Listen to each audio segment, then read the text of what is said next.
So much for joining us to our program Vunja Mbavu. Today I want to use pure or only English. I'm not going to use any other language. I'm gonna be talking about something very serious.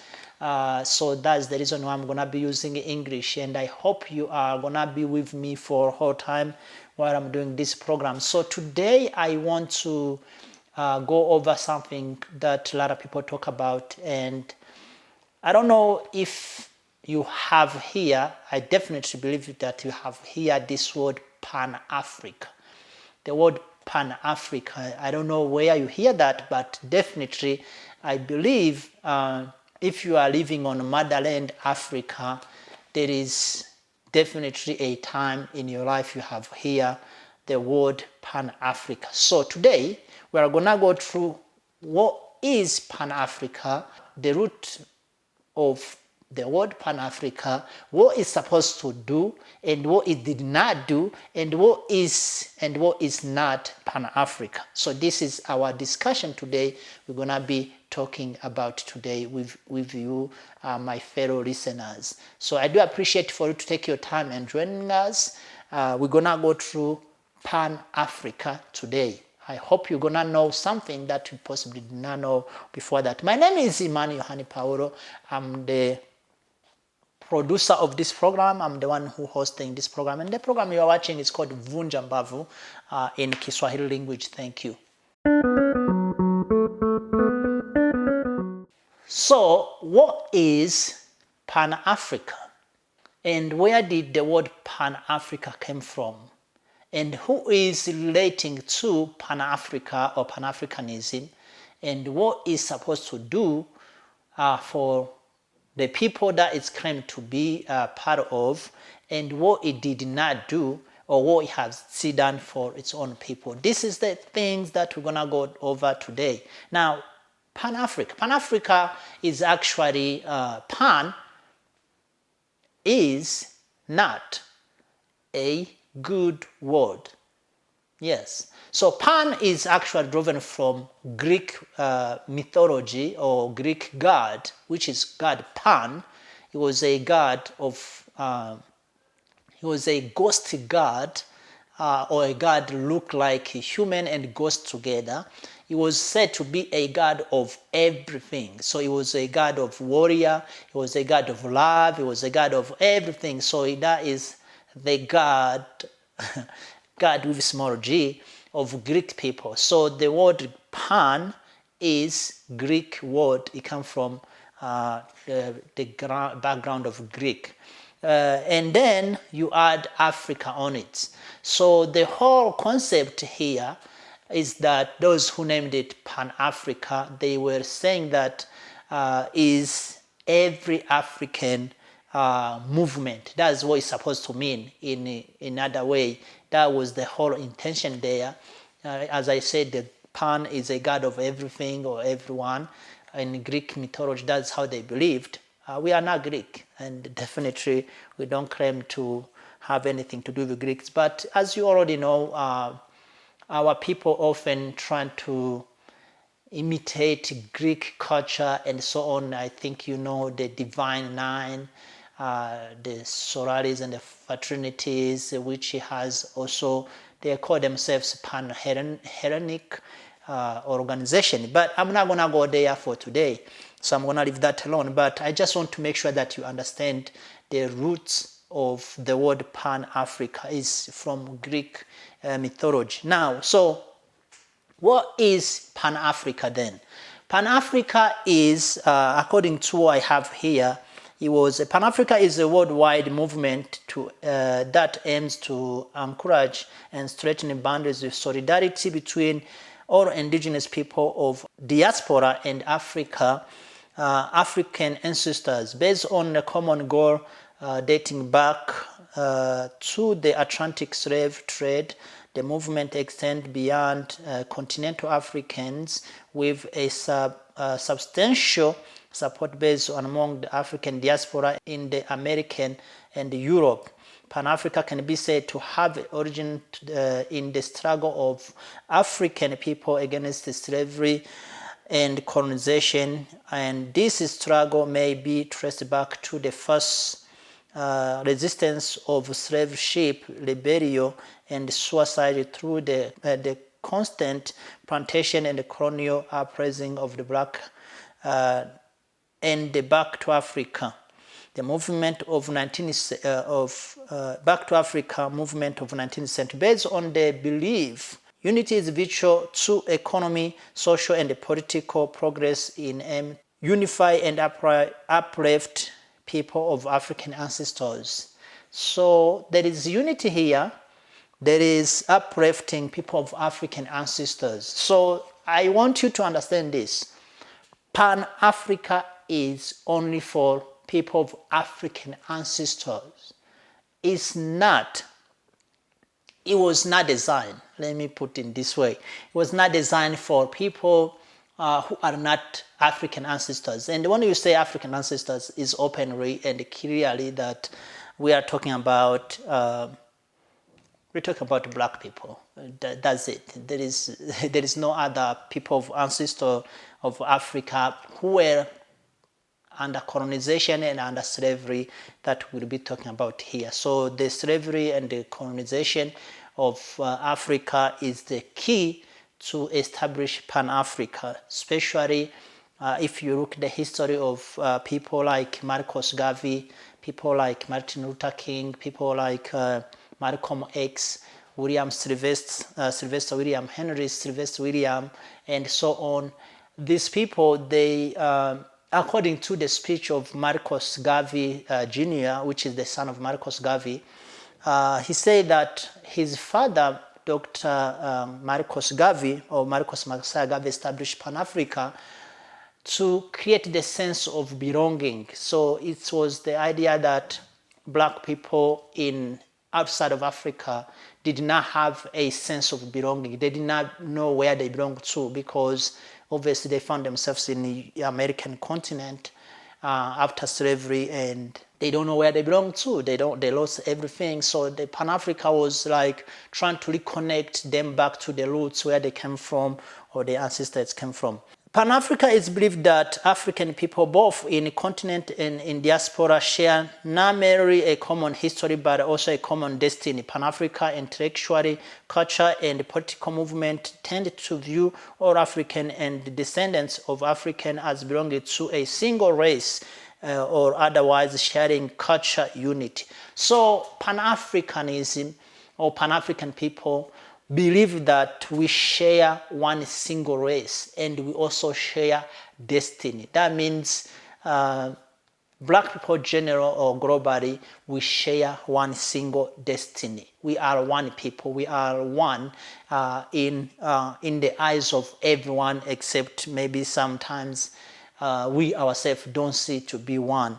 So I think you have here a lot of people here and there say that, hey, Sudanese are not African, they are not black. You will hear people say, hey, Somalians are not black, they are not Africans. You will hear people say that Ethiopians are not black, are not Africans. Some Ethiopians may say that too, few of them though.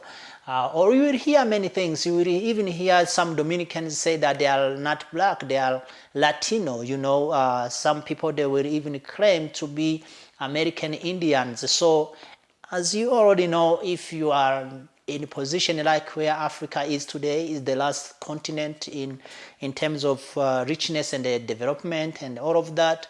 So it's just mistreated. So if no one wanna identify themselves with poor continents, with poor people, with things like that. So people, because we are poor, even our own black people will definitely say that they are not black because we are poor. We haven't figured out how to get things done for ourselves. So Pan-Africa is for black people by black people. That's what I'm trying to come to make you understand, as we say that we share same destiny and we are also one race as African ancestral, African descendants.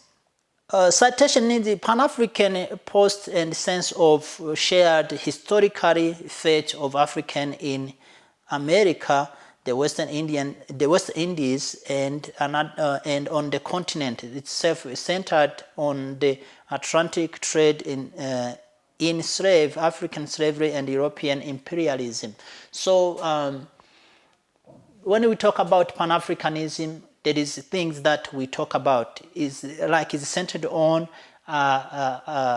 transatlantic slave trade, African slavery, European imperialism. Those are the things that Pan-Africa it was actually designed to destroy or to fight against.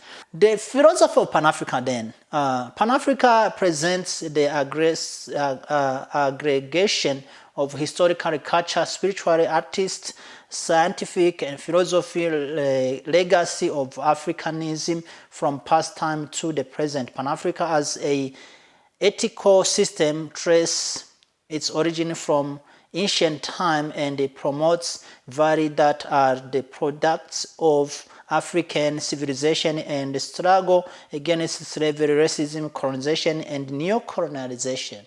So here we have new word, near colonization. This also have roots from Greek, as I said. Neo-colonization is actually means new colonization. So now we are living today under new neo-colonization. If you go to our banks, trust me on this, you will find out that Africa is being still colonized. If you go to our education, it's absolutely the worst colonization that we ever have.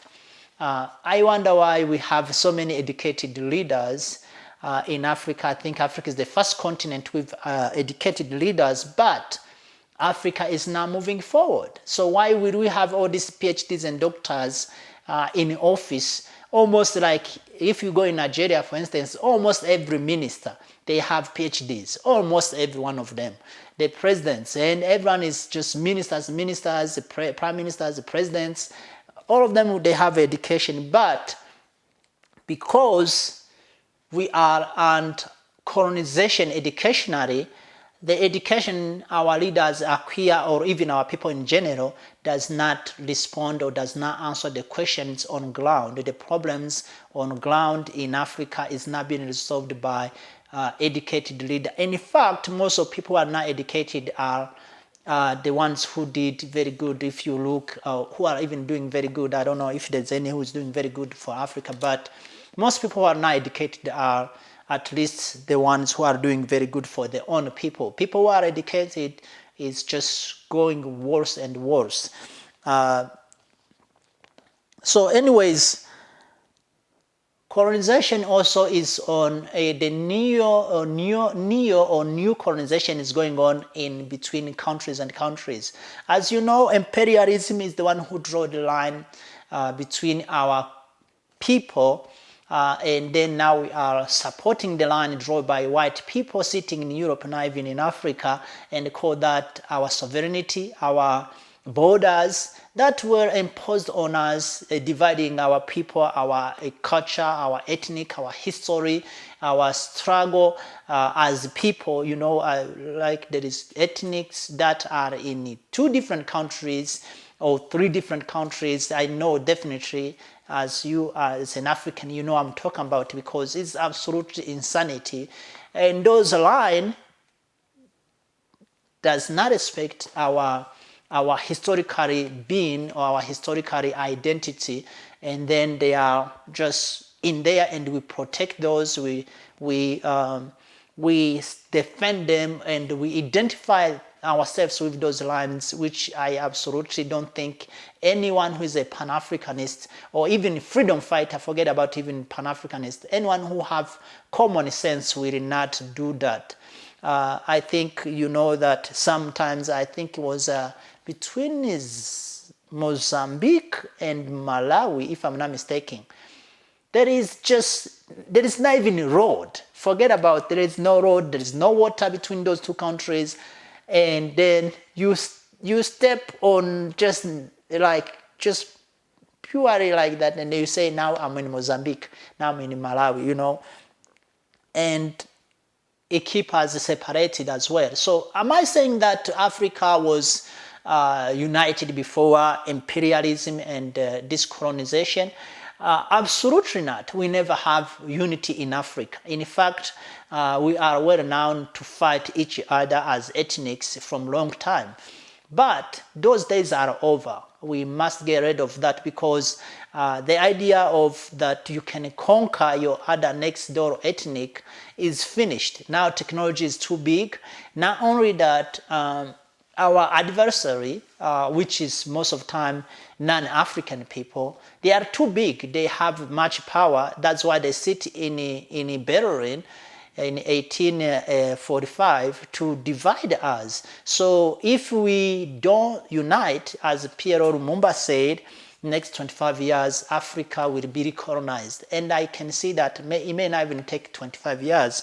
And not only that, Africa would be in pieces. It would be divided in different countries, because each ethnic want to be self-independent. Since we were divided by colonizers, so each ethnic does not feel like they are being treated by the countries, the main countries. So if that's the case, that means Congo will have at least 210 countries, because they have 210 ethnics, if I'm not mistaken. Tanzania will have 123 countries. Somalia is already have almost like 9 countries inside there. Ethiopia will have 83 countries. I don't know if we don't unite, actually, it's gonna go very worse. And we can see that. We can see in Mozambique, we can see in Eastern Congo, there is no peace. We can see that in Nigeria, the Biafra have been fighting until today. So pretty much what I'm trying to say here is that the idea that we have failed unity, full unity, is gonna hurt us either we want or we don't. It's going to be to hurt us, as Dr. Kwame Nkrumah wants to say that if we do not unite, the imperialism or new colonialism is going to use our ethnic differences to divide us and to tear us in parts, and have started and is still going on until today. So the idea of unity for Black people, we do not want to face it. We like to wave around. We would like to do integration things, which cannot work. We would like to do, this East African blocks, SADC bloc, ECOWAS bloc. We would like to do something around, but we don't want, we would like to do Africa Union things, which has nothing about union at all, but we do not want the full unity of Africa. We do not want to collapse the borders that is causing so much problems in Africa, in every aspect of our lives, actually, from the leaders to the average citizen. We are all suffering because of the borders that were drawn by white people in Africa. So before they draw those lines, how will we live? Trust me on this. People were living from Mali, and when it start to get, there is no rain there, they will come all the way to like Uganda with the cows, no passport, no visa, no matokia, no ID, nothing. And then when they stay there, like those the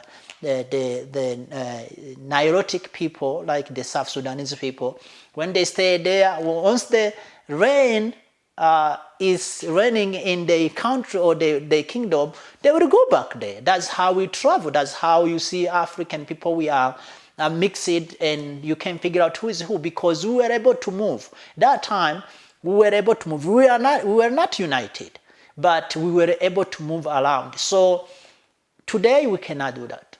You cannot move definitely from those areas to another areas. You cannot live from Senegal to maybe Botswana. You will not be able to do that. Why?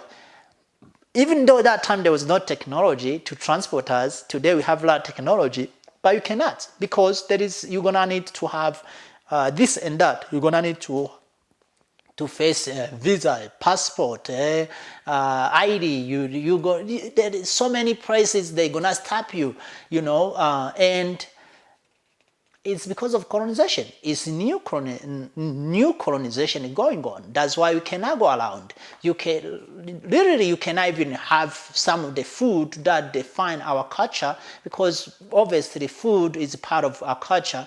There is food you cannot transport from one place to another one. They're gonna tell you this is not allowed to come in our country, or you have to do this, or you have to do this. All of those kind of things. So that is the problem of new colonization, which is going on today. I was talking about that in schools as well. But if you look in culture, new colonization is also another thing. It's very big actually. If you watch most of TVs in Africa, you will see non-African football going on TVs. There is movies going on. It's non-African movies. You will see Indian movies on TVs. You will see Turkish movies. You will see Hollywood movies and so on, American movies, which actually does not respect our culture as African people. You will see in cartoons which our children are watching. It's absolutely insanity actually. I don't want to go there, but you know what I'm talking about. So the culture our culture is being destroyed. It's been step by step dismissed, and there's nothing pretty much we can do about it, because we are not united, because we have let them do so. So now, what is not Pan-Africa? I think this is something I want to highlight very big. So a lot of people do not really know do not understand the separation between Pan-Africa and the other things. So first of all, Pan-Africa, as I said already, is for black people only. Anything or anyone who tries to involve in Pan-Africanism, people are not black, you are destroying Pan-Africanism. It cannot work outside of that. It's exclusively to black people only. If you are not black, you are not supposed to be in Pan-Africa, because we don't share same ancestor. We don't share same history, which comes from colonization and slavery. In fact, for instance, people are dragging in Pan-Africa Arabs. Arabs are also colonizers and enslaving of Africa. So if you drag them in Pan-Africa, you are absolutely destroying Pan-Africa. That's why Pan-Africa have not worked. You don't involve anyone who is not black in Pan-Africanism. That's how it has to be, and that's what it is. That's how it was established. So Arabs should not be part of Pan-Africanism. Yes, they should not, because they enslaved us. The longest slavery is the slavery, which a lot of people, I don't know why a lot of scholars, black scholars, they don't talk about this. In the schools, you can't find this at all. We study only Western slavery, which was done starting around the 15th century. But we don't talk about the Eastern slavery, the Zanzibar slavery. We don't talk about the destruction of North Africa on 6th century by Arabs or people from outside of Africa, and how they destroyed everything and they conquer us. We don't talk about that. So Arabs are not supposed, and we should not be part of Pan-Africanism, because it's not their things. I know some people may say, so what do you do with them while they are living on the motherland Africa? Well, what do you do with people who live in, white people who live in South Africa or in Botswana or Namibia or Ivory Coast? What do you do with them? What do you do with them? They are living on the motherland. You cannot kick them out, because Africa, we don't have that spirit. We don't do that. But they should not be involved in our own struggle or our own issue, unless we we just want to lose it, So China also is not Pan-African, should not be allowed to join Pan-Africa because they are friends of some countries in Africa, or they have helped, even not only China, even Russia or Western, any other country you may mention, name France, or whoever it is, they're not allowed to be part of Pan-Africanism. If we ever let them be so, we're going to end up to start to fight the wars. We're going to end up to be divided.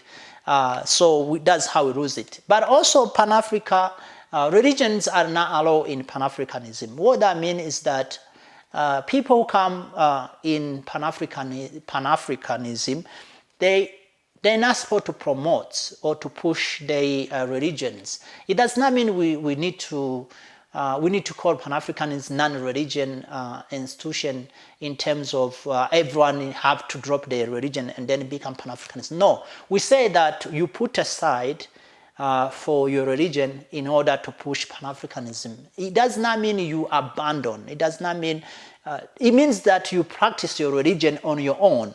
But when it comes to Pan-Africanism, Pan-Africanism is part of all religions. Marcus Garvey was a Catholic. Martin Luther King was a Baptism. What is this? Dr. Kwame Nkrumah, I believe he was maybe a Catholic as well. Malcolm X was Muslim. So you can see there is so many. Ahmed Sokoture also was a Muslim. So you can see a lot of people who were Pan-Africanists and who had different religions or practices. Now, so I'm still talking about what is not Pan-Africanist. Another thing a lot of people think is that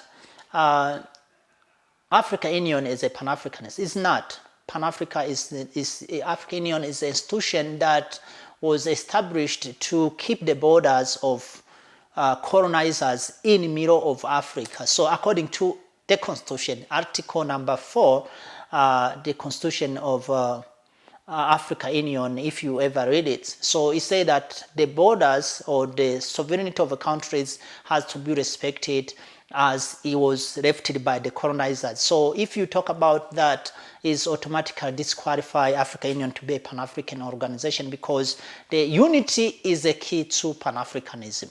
The unity is the key to the survival of black people globally.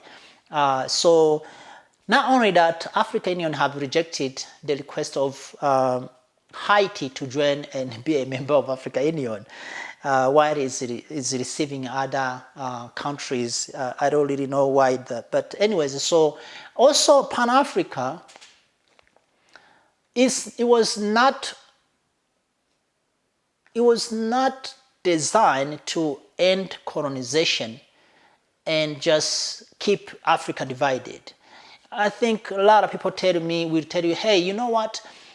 This and this this individual was a Pan-Africanist because he fight against colonization. Well, or this and so was a Pan-Africanist because he fight against slavery. I think that would be a little naive to say so, because colonization, people fought against colonization are not all Pan-Africanist. It's not true. Because there is people who fought against colonization or apartheid, who are not even black, who does not even care much about Africa at all, who does not even care about black people at all. So, like China, for instance, they fight against apartheid. India, Russia, even white people, many white people actually fought against apartheid, against colonization, and slavery as well. So will you call them then Pan-Africanist? Because now it does not even make sense. So fighting against colonization, slavery, apartheid is humanitarian. Anyone with common sense as a human will not allow anyone to go through colonization, to go through slavery, to go through apartheid. It doesn't matter. For instance, if someone was practicing apartheid in Indonesia or Sri Lanka or country like, Nepal, a country that people maybe, or Philippines, or any other country. If someone is doing that, me personally, I don't know those countries and I don't know anyone there, but I would fight against that because it's immoral, it's unhuman. So that's why people fight. Everyone fought against slavery, against colonization, against apartheid. It's unhuman. It's not part of Pan-Africanism. It's just being human. It's been like having sense of having a moral ethics to feel like something is not right. It's not Pan-Africanist. So I'm not dismissing that people who fought against it as black people, they were not good. They did not do good. They were doing good, but it was a human. It's a humanitarian. It's to defend and protect our existence. It's not a Pan-Africanist. So that is another one I was want to talk to you about. So the other thing is, which this is very important, even today as in the past as well. You know, Pan-Africanist, it does not stand, it does not exist outside of one. I'm going to give you the principles of Pan-Africanism, and I hope you're going to enjoy this. I want you guys to memorize this. So there is principles, 3 principles, the major 3 principles. Other things can follow after that, but these 3 principles are so important for Pan-Africanism. The principle number 1 is United States of Africa. There is no one single Pan-African person who did not fight for the United States of Africa. United States of Africa, I mean completely to be one. The unity, when you talk about united, it means we are one. We are completely one. The collapse of the borders I was talking about, having one currency, having one identity, having one Minister of Foreign Affairs, having one military power, having one constitution, having identifying as ourselves, at least the Black Africa, I mean, that is what it means unity. African Union is not united because people can be dying in the Congo and we here, we don't care, because we are not united. If we are united, we will care, we will suffer, we will feel pain because we are not. For instance, if you look at the unity, like China has many regions, many ethnics, like 302 ethnics in China, but they are united. They are all China. When you meet them, you don't say that's from Shanghai and this is Beijing. No, they are China or America, United States of America as well. That's the good example, in fact. So they are united because if someone is from Alabama and another one is from Idaho, they are all American. They can do anything that as the Constitution allows in any place. That means if we were united, someone from the Gambia can definitely go and do business or own land or work, or anything they want to do in Mozambique. So from Gambia to Mozambique will be no problem. They can travel, no one is going to ask them anything, something like that. So that means that is the unity we are talking about. Now, that is principle number 1. That is something that fundamental, is something that the beginning of our survival. Because why do we really need unity anyways? We are too divided. We have different backgrounds. We have different culture. We have different languages. We have different history. We have different feelings and understanding and political ideologies and religions. So many things even though we are all black, but we look completely different. We have different shade and so on, beliefs. But why do we really need the unity, the full unity? Because a lot of people will say this is it's almost impossible. That's number 1. People will say that. And also people will say it's not even necessary. You will hear people say that. But because our adversary, people who want to destroy us, people who are rooting in Congo today, people who are practicing a pact of continuation of colonization in 16 countries in West Africa, they are too big. There is no way that we're gonna come on we're gonna overcome or come on stage unless we are fully united. It's impossible. Like Malawi or Burundi or Rwanda, Djibouti country, the population of Djibouti does not even, the population is not even 1 million. There is no way those small countries can survive, by themselves. They have to be part of something big. And that is why we talk about the full unity of Africa. That's number one. Number two, because the arrangement, how Africa was divided, it does not create any peace. Like, for instance, let me talk about this. I know a lot of people don't like this or not, but it's a fact. Ethiopia is trying to get to the seaport. They are trying to find a way to get to the seaport because Ethiopia is a big country in population and the land and the economy as well. So we need a seaport as in Ethiopia here. Now, how can we have a seaport? Because we are inside. The white men divided Africa and they locked Ethiopia inside.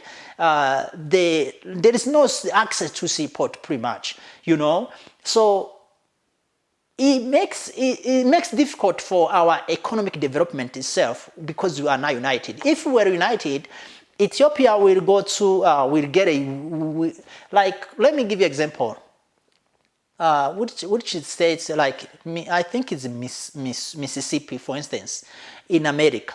It does not have any problem to use a seaport on Florida side or New York side or California side because we are united. They are united. Now, if we were united, Ethiopia will not have any of these things of looking for a seaport because we can just use Tanzanian seaport, Dar es Salaam seaport. We can use Djibouti seaport. We can use any one of those Congo seaport. We can use Ghanaian seaport. We can use Nigerian seaport. Any of those, whoever it is, it's going to bring our stuff very quickly. It will be so. So the reason why our economic is delaying is because we are not united. We are not fully united. So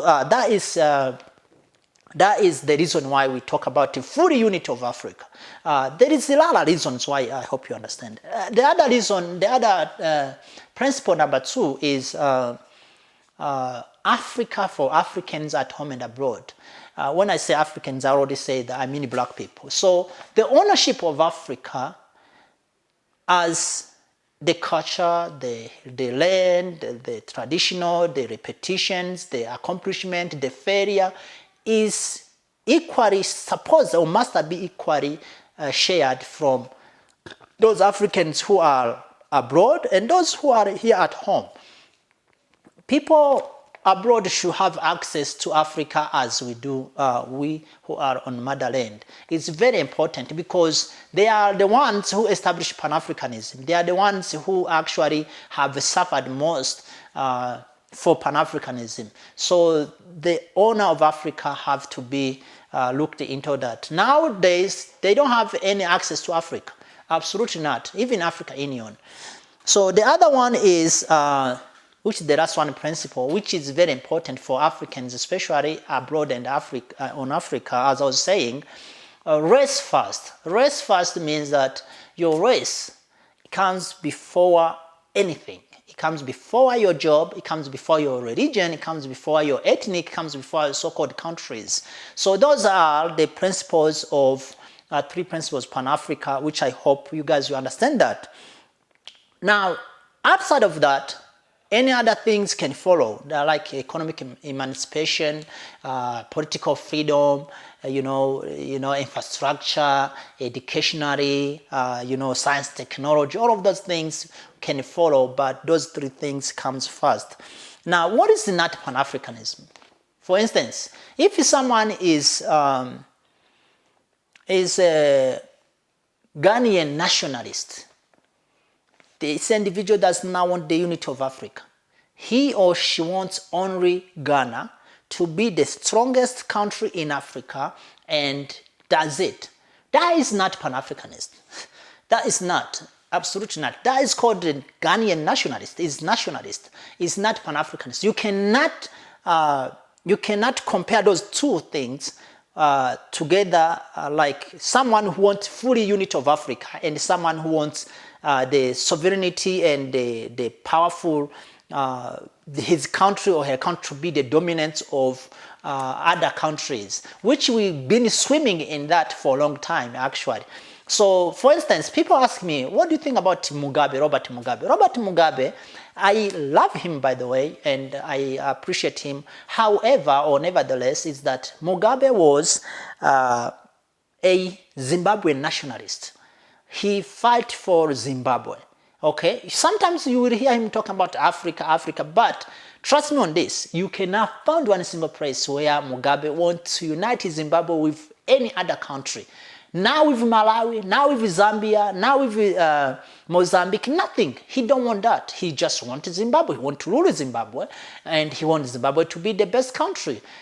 So that does not make him a Pan-Africanist. Absolutely not. Because you cannot be Pan-Africanist unless there is unity of Africa in you, the full unity of Africa. Because otherwise, so then what? If you talk you are Pan-Africanist and you want to keep the lands drawn by white people inside Africa, what kind of Pan-Africanist that will make you? So anyways, that was like example of one. So that being said, that was it for our program. Thank you so much, that being said, and I wish you a wonderful weekend. God bless Africa. Mungu ibariki Afrika, wabariki viongozi wake wote, wape hekima, umoja na amani. Kwa heri, tutaonana wiki ijayo. Bye.